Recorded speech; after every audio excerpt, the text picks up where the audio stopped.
I'm your host, Joe Caporoso. Night after draft grades. When's the best time to grade a draft class? Like 24 hours after the entire thing concludes. Will Parkinson has joined me, host of the TOJ podcast, host of TOJ Talks in the Badlands feed. Will and I spent plenty of time together this weekend, hung out Thursday night. We've been texting and bouncing around content nonstop. Will's looking sharp as always in his Badlands quarter zip, representing very well. How you feeling, buddy? This is a grueling weekend for you and I and for everyone in our broader ecosystem. Not quite at the level that it is for Connor, but man, we did so much goddamn content these last 5 days, and I just wanted the two of us to just like deep breath, put a bow on the draft class, and like give sort of our real like initial big picture take. But how you feeling? Yeah, I think the draft is one of the most exciting times of the year for every fan base. I think it's one of the only times where all 32 fan bases, generally speaking, have like hope and excitement, and you're involved in all 3 days, and you kind of look to the future and all these different things. It's super exciting. I guess from a Jets perspective, I think it was, mentally absolutely drained from the prospects, conversations, the anticipation, the different things going on. Pretty overall exciting, fun weekend as a Jets fan. Generally, kind of how the draft is. Not that the whole of day 3 wasn't the most fun. If you're a Jets fan, I think between the JFM trade, which I tried hinting at for like 3 days and like did as best I could. With that and other things like that, and the trading back 1,000 times, but at the same and taking 2 running backs, which we'll get to. But there's also some really fun stuff. Taking a day 3 developmental quarterback, and Braylon Allen's a really fun player, and the Stigers thing, which is really exciting and cool, and coaches getting choked up.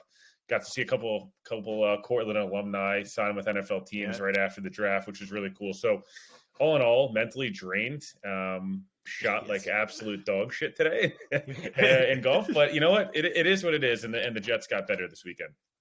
Yeah, I think it was a good weekend overall. I think every fan base, it isn't just the Jets fan base, like certain segments of it will find a way to love every single move and every single pick. And as we know, the hit rate on these picks is not 100%. Most of these guys aren't going to work out. Most of these picks aren't going to work out. And that's okay. If Fashanu and Corley and one other guy end up being like solid, then you're happy. And even if 2 or 3 of the other guys end up being nothing. And I think we're in agreement that day 3 was a little funky. They probably got a little too cute with some of the board movement, and the positional choices were surprising, to put it lightly. But let's sort of tick through everything from the top on Thursday and give sort of our quote-unquote grades, knowing that grading these guys immediately or even after 1 year is a bit of a fool's errand. Really kind of after 3 years, you get a better sense of what's going on. So Fashanu at 11, they trade down 1 spot. They pick up some more capital. The capital ends up moving around 1,000 times. Anyway, the player, the value, again, not the sexiest pick, but as we joked, we're eating the vegetables, and we got a guy unquestionably great value at 11. I think high floor, high ceiling. The DeBrickashaw comparison, I think, is fair and not just sort of like a Jets homer comparison. The only question I think, again, with this pick is like, for this year, how does it play out? He's going to open camp as the backup left tackle. He'll play a ton in the preseason because the Jets aren't going to play Tyron Smith a ton in the preseason and in camp, I would imagine. I think the second either tackle goes down, he's going in, whether it's left tackle or right tackle. I think the more interesting thing is if he's really good in the summer and John Simpson is like okay at best, and it's week 1, week 2, and there's some struggles, did the Jets do Tetris again? Did they say, you know what, we're going to kick Morgan Moses into guard, and we're just going to get Fashanu out there. We're going to kick Fashanu to guard just to get him out there. You can see Saul already. We're going to play our best 5. Play the best 5. And the best 5, no offense to Simpson, includes Fashanu. Now, you're playing someone out of position then, and I think Simpson could be okay and good, but how does that play out? I feel like when it's all said and done, even if you put injuries, like he's gonna end up starting 8 to 10 games this year. I just wonder how much they end up moving him around, and is that a bad thing? Does that end up hurting his development? Does that expose him in some other ways? Is it smarter just to be like, you're the backup left tackle, and you're not playing unless Tyron Smith gets hurt, and you'll start next year? Or is it, look, man, like we're going to get you on the field. You're going to play in jumbo sets. You're going to play guard. Maybe you're going to play right tackle. How does this get handled? How does that play out? Yeah, so I'd give the pick probably a B. I give it a B plus initial reaction on Thursday night. I still feel the same way. I think you'd even could maybe go a little higher, knowing that they got the value they did of just moving out of the spot slightly, one pick and getting the extra two picks. I liked Fashanu a lot. I joked. I think the Jets fans and fan base would have twerked, all over the timeline for Olu Fashanu 6 weeks ago, and obviously ended up with Tyron Smith and Morgan Moses and all these different things. Yes, I know it's not the exciting pick. The Jets clearly wanted a playmaker. We talked about this all Thursday night. They clearly wanted Rome Odunze or Malik Neighbors. Weren't able to trade up because guess what? Other people wanted Malik Neighbors and Rome Odunze as well. But no, I think B plus on the pick. Even could even go to A minus if you want to include getting those two picks for basically for no reason. I think Fashanu, like you mentioned, I think the over under at games played this year, games started is probably like 6.5, 7.5, wherever you want to kind of lay that out at whether it's right tackle, left tackle. There's no guarantee that he doesn't just beat Morgan Moses out in camp. And they also can look at the Cowboys example. They draft Tyler Smith, I think 24th overall 2 years ago. Tyron Smith was finishing up his deal. You weren't really sure 2 or 3 years ago, I believe he only played like 4 or maybe, I don't know. It was the 1 year he was like genuinely missed a bunch of games.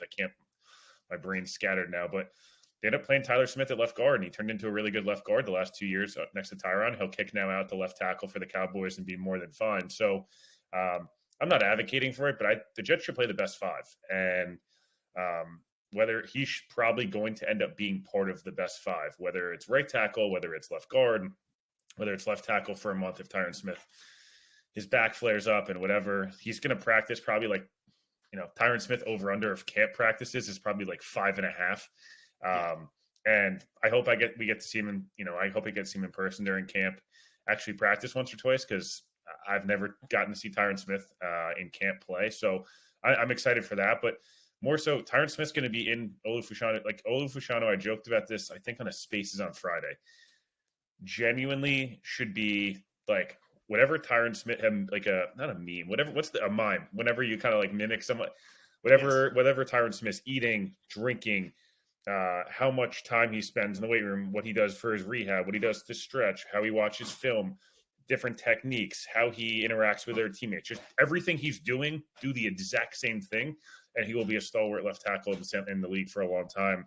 And I remember Brandon Thorne came on the pod right after the Senior Bowl, and we talked Falaga and all these different guys, and we talked about Olu Fashanu, and his comp is to Brickashaw Ferguson too. So obviously, not only did him and Connor work together for a long time, but they obviously saw Olu the same way. So again, B plus, A minus there. I think this was the most non-Jets pick they probably had all draft, where it was like, hey, they read the board the right way. They tried to be aggressive and move up, didn't work, and they didn't panic. They just took the best offensive lineman on the board. I think they got the second best tackle on the board and the best pass protector in the league, where they, do need to, for all the complaining the fan base has done and people nationally, the Jets don't do a good job with their offensive line. Zach Wilson had no time. Well, you can't also complain about the Jets now having too many offensive linemen. Like not a bad problem to have. So again, Neighbors and Rome would have been great. Bowers would have been fun. Olu's probably the smart pick there. And, obviously in round 3, as we'll get to, they did a really nice job still then addressing the weapon, side of things. Yeah. I mean, look, I think this is the first thing you actually said to me when you found out the pick. Like, we will look back on this pick within a couple of years and be like, that was a really smart pick. And I'm very happy this guy is on the roster. And like, thank God we don't have to worry about left tackle. He will be an active part of the team this year. So excited. So, you know what I actually thought about, and I don't even think I brought this up in the Slack, and I'm curious your thoughts on this. And you just host so many pods. We both just like go into host mode. The resource allocation from a left tackle perspective or a right tackle perspective now with Fashanu going forward, you have a really cost-efficient option for the next 4 or 5 years. And if he's even anywhere half as close as the good player you think, money that you would have to have spent on re-upping Morgan Moses after the year, or hopefully Tyron Smith's here for 2, 3, 4 years, right? But if he's not, he's only here for a year. and he steps in the left tackle, that money just goes straight to Sauce Gardner or Breece Hall or Jermaine Johnson or Michael Carter or Tyler Conklin, whoever they're going to extend. We've seen how bad they've operated some of the money aspect. Don't you feel like that's also a huge deal now of not having to have that big money, both tackles and spend? They don't need to be the number one spending offensive line in the league. Like they don't. And look, I'm sure their dream scenario in the building is that they get a great year out of like Tyron and Morgan Moses, but like they're gonna have Olu and don't laugh, Carter Warren as their long-term right tackles, they're long-term tackles, like cost controlled, cheap, and now have all this money freed up to go do other things because they're gonna have a lot of guys to pay. Sauce Gardner, Garrett Wilson, Jermaine Johnson, Breece Hall, whatever they're gonna end up doing there, Michael Carter. There's guys they have to pay. So, they're not going to be able to just keep rolling and dumping all this big money on veterans like Moses and Tyron Smith. And look, the Jets, let's say it's a really good year and everything goes right and they get to the AFC Championship game and they get good seasons out of Moses and Smith. Like they're older dudes and they might just be like, you know what, we had a great run and that's it. I don't know if I'm coming back again. And I think to have some lower cost options, just not to go into the draft next year and be like, they have to draft a tackle. They have to draft a tackle. I feel like every year they have to draft a tackle. We're not going to have to do that next year. They'll have a lot more flexibility, which is just a luxury that they haven't had for a while. You have AVT. They picked up his 5th-year option. He's young. You have Tippmann. He's young and cheap. You're going to have Olu, young and cheap. Hopefully there's something there with Warren where he's young and cheap. And, we'll see. You play it by ear with Moses and Tyron Smith because I hope it goes well. But both of those guys, if they have a bad injury this year, they could just retire and that's it. And then you'll be right back to where you started. So having depth at this position is not a bad thing. People will get banged up. And I'm just curious to see how the Tetris plays out overall. It's also why I'm a little less I've seen a lot of people be like, I got to get another interior offensive lineman or bring Connor McGovern back.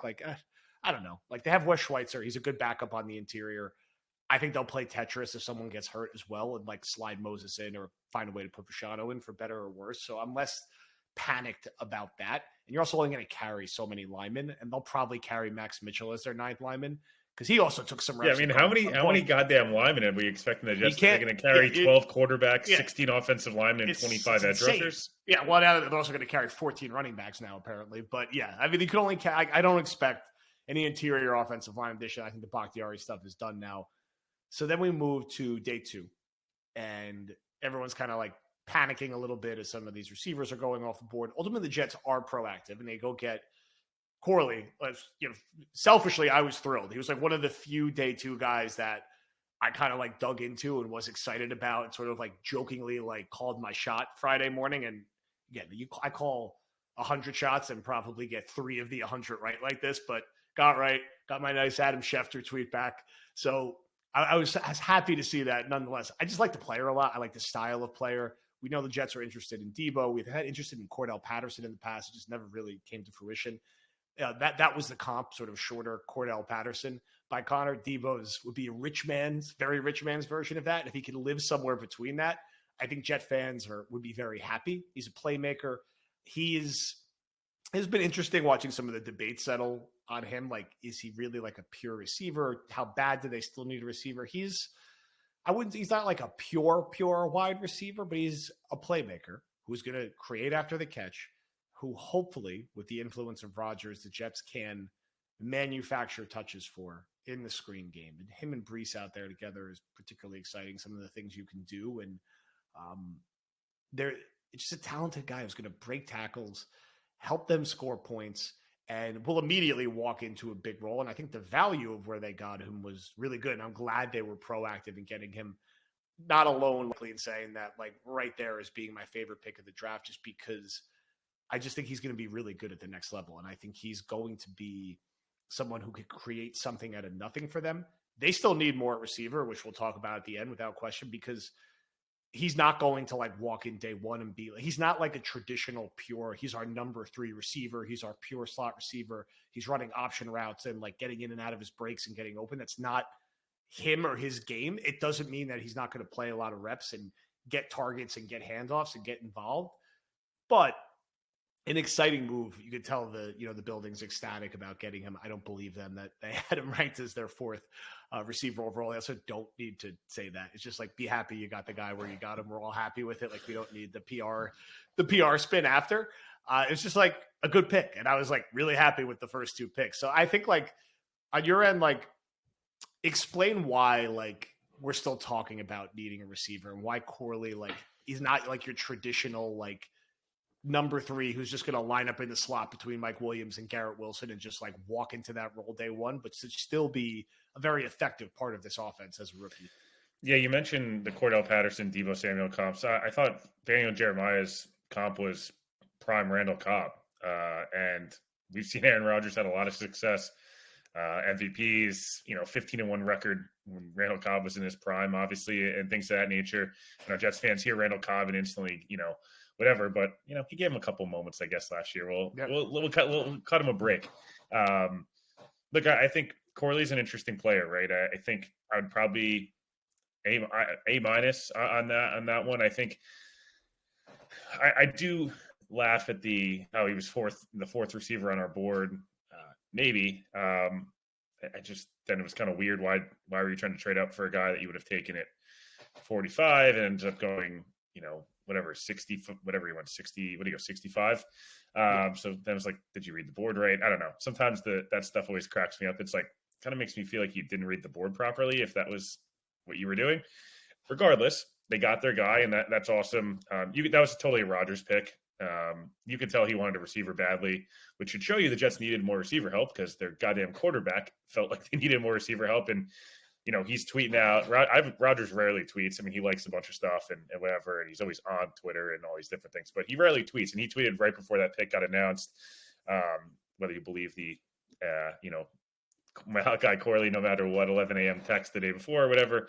Regardless, he's a player that, obviously, we see the yards after the catch. We're going to see a lot of jet sweeps. You're going to see a lot of screen passes. You're going to see a lot of dump offs to him. Him and Breece Hall are both going to kind of operate in the flats. And, Corley's, still a 4.4 guy, can make people miss. He's tough as nails. He's 200 plus pounds. It's not like he's a small guy by any means. He's 5'11 and a half, 200 pounds. It's not like he's not. I think people think yak slot guy, and they're like, oh, he's probably 5'7", like 175. And he's not Jamison Crowder, not by any means. So, I don't see him as like not a receiver. I've seen some of that. I think he's got somewhat more of a limited route tree the way he was used, but also sometimes you don't really know, like, I don't know, Connor and you guys talked about this all pre-draft too. Like Brian Thomas wasn't like not a good receiver prospect because he only ran 4 really good routes. Like he was incredibly effective at those things.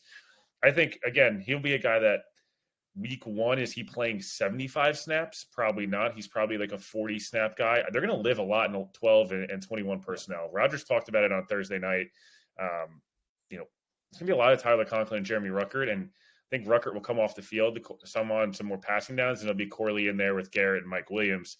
I still think they need another body there. I still think you're, again, like more of probably a traditional, more outside, quote unquote, X receiver, even though I hate the term this guy's an X receiver. It's like, I don't know, man. It's the 2024 NFL. Like the best receiver in the NFL for the last 5 years, Devontae Adams played like some slot too. Like it's not whatever. But my point being, I still think an MVS is going to end up a Jet.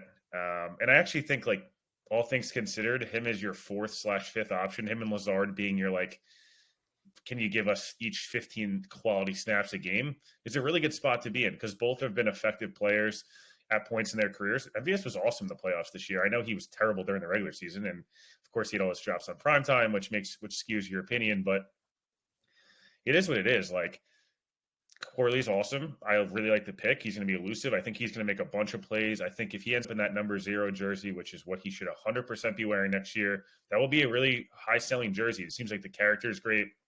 And again, his first interview, he's talking about, hey, I want to spend every single second I can with Aaron Rodgers. I will be in his back pocket. That's awesome.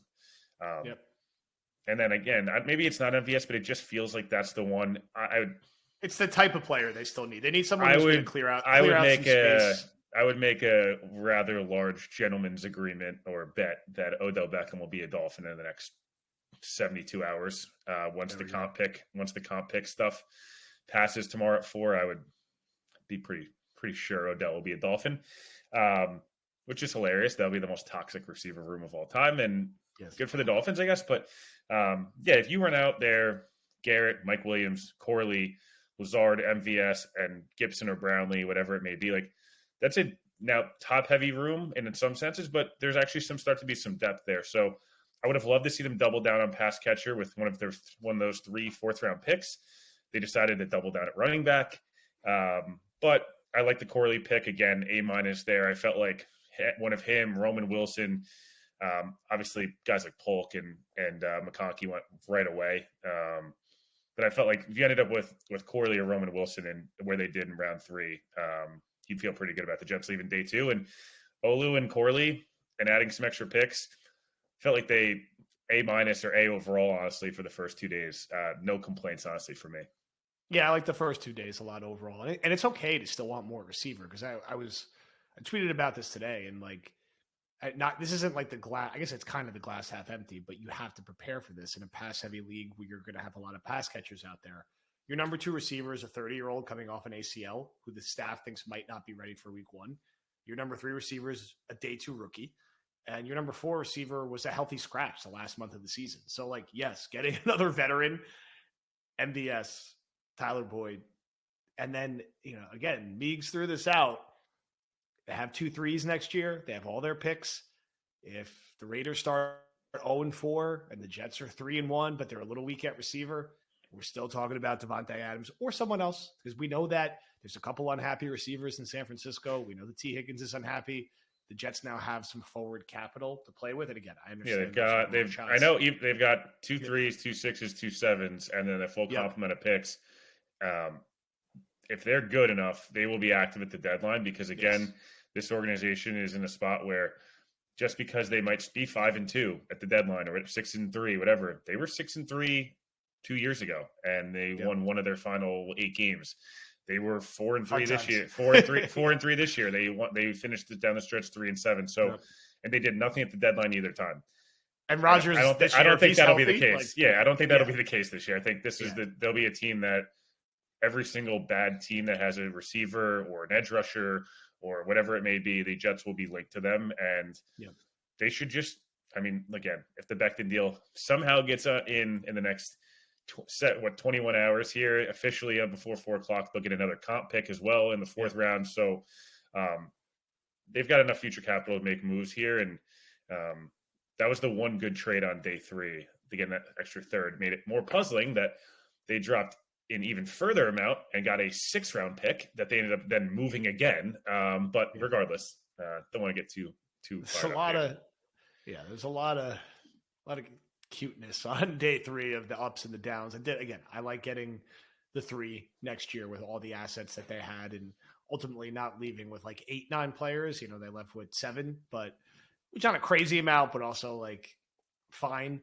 So day 3, they go running back twice. I think them going running back at all after how many running backs they've drafted was surprising. To go running back twice was very surprising. And I don't know how any objective person would act otherwise. If you would have told any Jet fan before the draft, they're going to draft 2 running backs, you'd be like, what and why? They just drafted Izzy's and he are, young running back of the future. Or maybe we get a veteran. Now, I like Allen. I get it. He's like a bowling ball, and to be able to throw him in there after Breece Hall's like beating up a defense and the contrast of his skill to Izzy, how he holds up in pass pro makes a lot of sense. And I think he will be a good, like one long-term, like a good, like 2A back. Like he's not going to be a full-time starter. He doesn't need to be here, but the value was fine. I get the contrast of skills, like the running style and how that is going to, fit alongside. And then to go Davis to, or he's not all that different from Allen, like from a style of player. It's not like, and that's when it's like a little like that pick was just confusing. And look, it's not a knock on like Davis. Maybe he ends up being the better of the 2. It's a dart throw on day 3, right? I do think Allen will ultimately be better and has the chance to really be the number 2 back this year because the Jets can say whatever they want. The actions speak louder than words. They're not confident in Izzy if they drafted 2 day 3 running backs and he's fighting for a roster spot or fighting to not be a healthy scratch every week. You know what I mean? And he didn't fairly or unfairly, just didn't show well down the stretch last year. I'm still surprised, but I do again want to say I like Allen, I like his game, and I like kind of how it mixes theoretically with what Brees and Izzy are. But I mean, again, talk to me about the logic here on Allen and Davis as the 2 running back picks. Well, there's not much. I'll use my curse here. There's not much fucking logic into taking 2 running backs, and then again, they had 3 fourth-round picks. One of which they picked up. They had the other two fours. The board was breaking, I thought, in a really nice way. Baker and Franklin go right away. Right before them, Baker goes right away. Right one pick before, but I felt like there were some good defensive line options. We obviously, again, I was trying so hard to be like, they need to draft the big edge, or some defensive tackle edge combo, with one of these 4th-round picks. I just felt like, okay, the JFM deal is going to get announced at some point here, and they're going to need to replace him. He's a starter, played 50+% of snaps last year, one of the leaders in that locker room, and they traded him for a 2025 6th-round pick to say have $9 million in dead cap. I mean, it's not exactly as if like that deal was good. I think that was a terrible deal from all accounts. Not only they traded him to Denver, who they're going to have to play again this year. It's like I know they gifted them Zach Wilson, which is good for the Jets. Giving them JFM is like not really didn't make any sense to me. Could have asked him to take a pay cut, which he ended up taking in Denver. You could have done other things. You could have tried to move Michael Clemens and just gotten rid of some of it. I know it's a money thing, but like you could have gotten rid of money other ways. They've operated, with Zach and Blake and Tomlinson and all these guys. It just felt like they haven't managed the money situation the best there. The Carl Lawson plus, obviously the Reddick deal led to JFM being kind of expendable. It just felt like losing Huff and JFM because they drafted Will McDonald and paid Carl Lawson a bunch of void years is kind of frustrating because objectively those guys are far better players than the 2 players that they kind of prioritized at the time at separate times.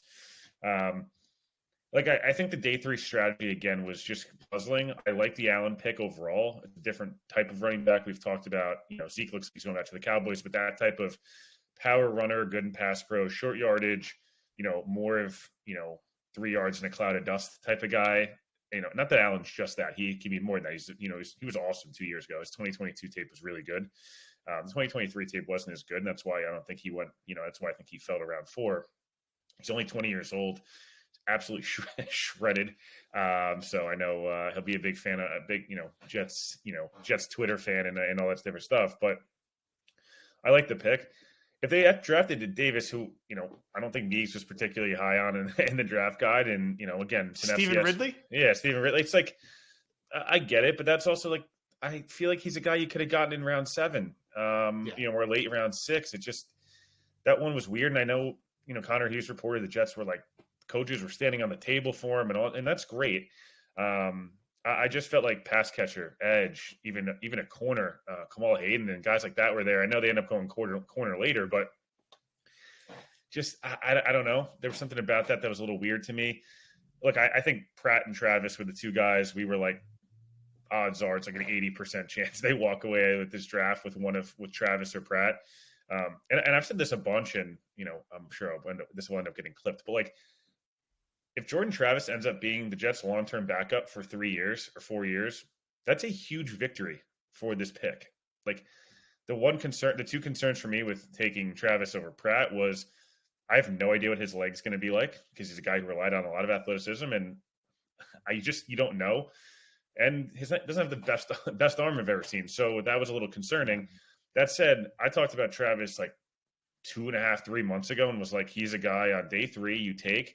Because you basically redshirt him. I would be shocked if he is in camp. I hope he gets to play in camp, but I would be pretty surprised if he's not starts practicing after the bye. But just being in meetings, digesting knowledge in practice, watching Aaron Rodgers practice every day, watching how Tyrod Taylor, who's made a career out of, can be a backup and has done all of the things the right way in the NFL. That's going to be awesome. So I love the Travis pick. Again, I would have been happy with him or Pratt. The Braylon Allen pick I really like. Obviously like going DB at the end of the draft. It just, the one running back pick there felt like 3 or 4 trade backs, and then like that's what you do with the pick. It was kind of like, I don't know, man. Like, just there had to be a better use of resources there. Even take another tight end, like another developmental tight end. And to be higher on Zach Kuntz than Izzy feels a little weird. I just like that's how you read the room there. But again, I like some of the picks, especially Travis and Allen on early day three, where it feels like both guys could have futures as even just quality backups that make like $1 million a year and save you from paying. Like, I'm happy they have Tyrod Taylor, but resource wise, we talked about this with offensive line. It's not really ideal to have to pay your backup quarterback $6-7 million a year with 1,000 void years. Like, that's not really what you want to be doing. Hopefully Jordan Travis turns out to be, I said Pratt was Case Keenum, whatever. Hopefully he turns out to be a Case Keenum and Jace with a little more athleticism and stuff like that, where it's just like, hey, down the line, 2 years, whoever the Jets quarterback is out for 2 weeks, and he comes in and they go 1-1 and you feel fine about it. Like, that's good. If he turns out to be anything more, and he's Dak Prescott and all this, great. But that's not the goal. The goal is be on the roster for the next 4 to 5 years as a cheap, reliable, quality backup and get healthy, to be honest. Yeah, he's not going to be a guy like this year is like rehab and learn. And like next year, it's like, can he be like the star of the preseason? And you're like, okay, like he's going to be able to be our backup. And like maybe there's something there post Rodgers, but it's not going to be for this year. It's good that they threw a dart on a quarterback on day 3. That when they did it was completely fine. No issue there. Mr. Irrelevant was the quintessential 24-year-old safety with the questionable ability to transition to the NFL. The Jets always do this regardless of GM, and it's always a defensive back. I always go, it's like Jeremy Clark, Derek Jones, Pinnock, who's actually went on and like had a decent like run now with the Giants. Davis was a little earlier in the draft. Bernard Converse last year, who we're still waiting to see. Michael Carter, that one's worked out very probably well. Joe Douglas's best value pick. Yes, I think without question. I don't really have many expectations for the 7th rounder this year. I do still think they're going to add a safety at some point, or they should add a safety at some point. I just don't know when, but Marcus May, Simmons, Diggs, someone around the time they signed, Adrian Amos last year, like get a veteran in there. And then, from the UDFAs, the main 2 that have jumped off the page and were the 2 we had in the guide were Leonard Taylor, who was actually 16th in our defensive line rankings, a guy from a talent perspective who should have been drafted, but just had a lot of inconsistencies. But I know a player that is Dan and Connor are particularly excited about, and a guy that will have a chance to make the 53, especially in a post JFM world. They also had a McGregor as an edge rusher. Like that one a lot.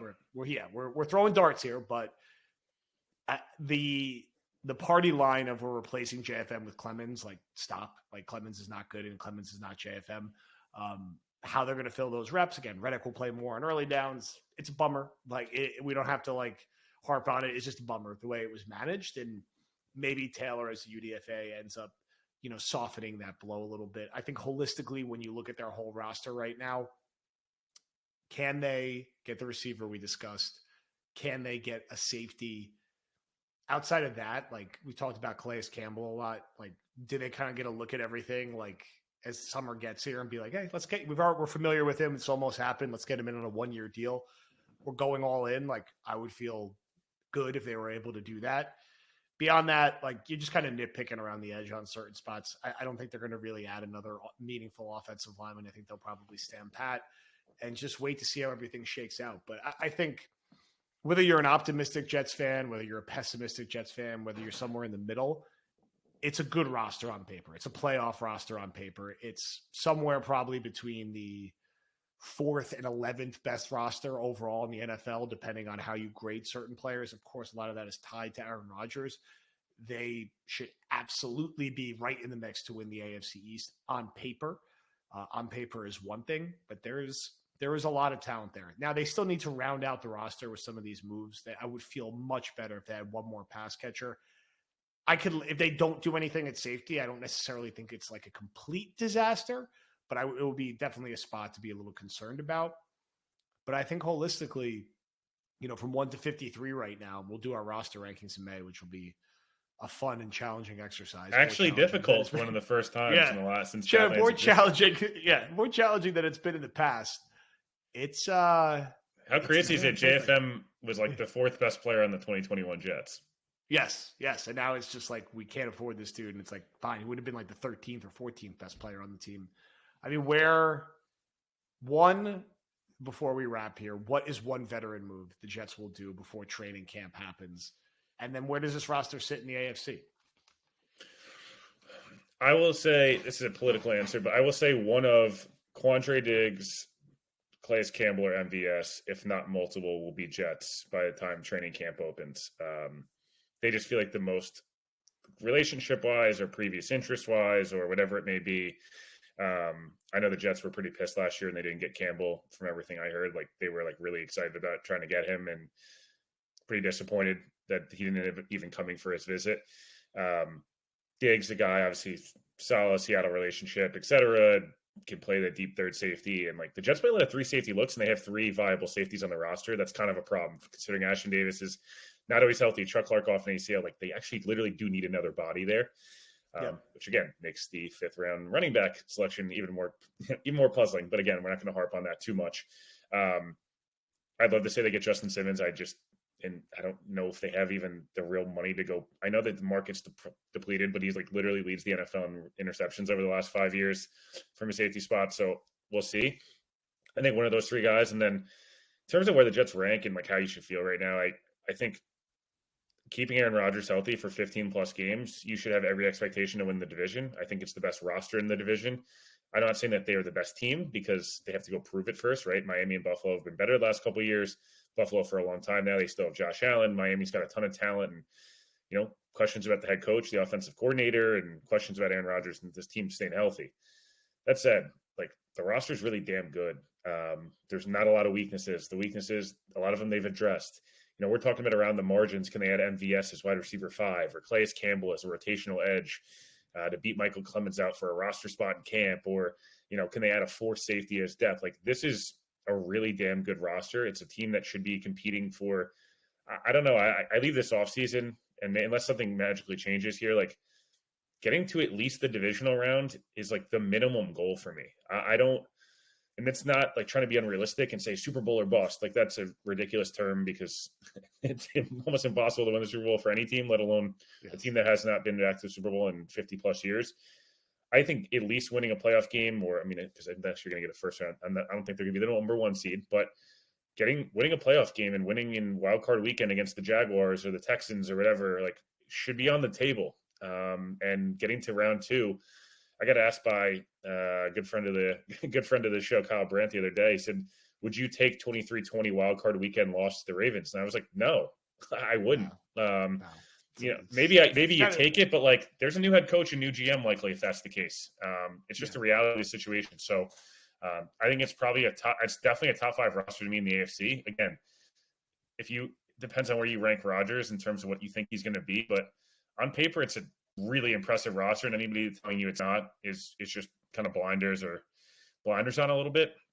But yeah, I think one of MVS, Campbell, or Diggs / Simmons, if you want to go there, will be on the roster. And I think truly they are a 10-plus win team just by kind of being them like what back of the baseball card. I think with a higher ceiling than that. And I think the divisional round at minimum is the goal. And I don't see myself backing off that at all until when we do our season preview guide. If anything, I'm probably going to say it's a championship game, type of thing or bust at this point. I want to be in MetLife like at a home playoff game. I really want to be at MetLife at a home playoff game so badly. That's what I was going to say. And I've tweeted this a couple of times, and it's going to be my consistent go-to. I want a home playoff game. Win the division. Go get a home playoff game. Win a home playoff game. That is what enough. It's been since 2002. Again, right? And I've been plenty critical of Joe Douglas. I think he's done a pretty good job this offseason. I like post-Rex Hogan, Chad Alexander, Joe Douglas more than when he had those 2 guys with him. It's not been perfect, but he's done his job this offseason considering the circumstances. But there's no celebrating and no parties and no keeping Saleh and Douglas until we are in a parking lot in MetLife Stadium for a home playoff game. Like you said, it's been enough. It's enough. Like they got Tyron Smith. They got Mike Williams. They got Morgan Moses. They got Aaron Rodgers. They had this great draft class we're all excited about with Garrett Wilson and Sauce Gardner and Jermaine Johnson and Breece Hall. this is not be the Steelers, Mason Rudolph 7 seed, 9-8, and like lose wild card weekend on the road and like at like the crappy 4:00 like Saturday game.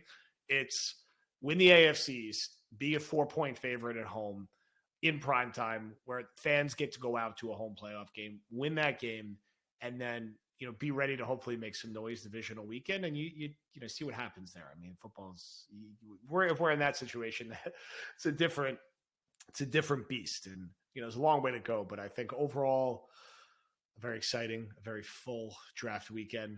We'll be back on our normal schedule now. You get other guys in the feed on Monday, War Room Tuesday night. We'll have our best ball draft drop before the month ends, so we'll detail that.